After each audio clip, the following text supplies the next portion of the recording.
Ah, children.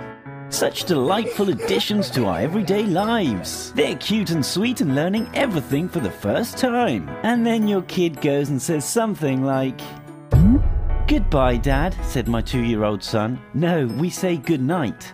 "I know, but this time it's goodbye." "Daddy, can you cut off someone's tongue without killing them?" A mother asked her daughter what she was thinking about, and she replied, "I'm imagining the waves of blood rushing over me." I caught my daughter saying, "Die, die, die, die." So I ask, "What's that you're saying?" And she turns to face me and just whispers, "Die." "So I shouldn't throw him in the fire," said my 3-year-old daughter while holding her baby brother for the first time. "Daddy, remember that time we died?" I wake to find my 3-year-old standing by my bed staring at me with a huge grin on his face. "What are you doing?" I finally say. "Nothing," he says, still grinning. At this point I realise he's got his hands behind his back. "Are you holding something?" "No." I look anyway. He's hiding the largest carving knife behind his back. We got my little sister a puppy for Christmas. When she woke up and saw the dog, she said, "My baby, it's not time for you yet," and tried to pick up the dog and shove it in her mouth. We had just moved into a new house and 2 kids showed up at the door. When I asked if I could help them, one of them said, "Our mum wants us to tell you the old people who used to live here are buried at the end of the road." They ran off and I've never seen those kids again to this day. As I was driving down the road, my kid was about to nod off. Right before the lights changed, he said, "Last time I died in a fire."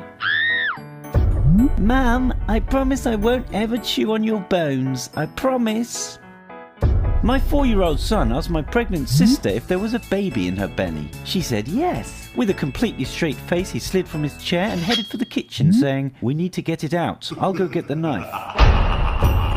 My daughter saw me getting dry skin off my shoulder after bad sunburn and asked if she could keep my skin flakes and put them in a jar so when I die she can make a mummy mask to remember me always. My 3-year-old daughter stood next to her new baby brother and looked at him for a while, then turned to me and said, "Daddy, it's a monster. We should bury it." At my great-uncle's funeral, my daughter asked when he was going to turn into a zombie.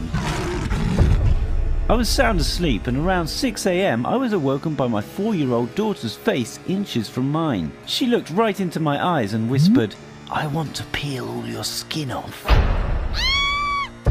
My little cousin drew a picture of a black monster, looked up at me and said, "He told me to draw this. He's coming for you. You better hide." My 6-year-old son asked my mother to lay down on her stomach, then he sat on her butt and started bouncing up and down and proclaimed, "Thanks, Discover Channel." I said, "Go back to sleep. There isn't anything under your bed." To which my son replied, "You're right. He's behind you now." "Daddy, I love you so much that I want to cut off your head and carry it around so I can see your face whenever I want."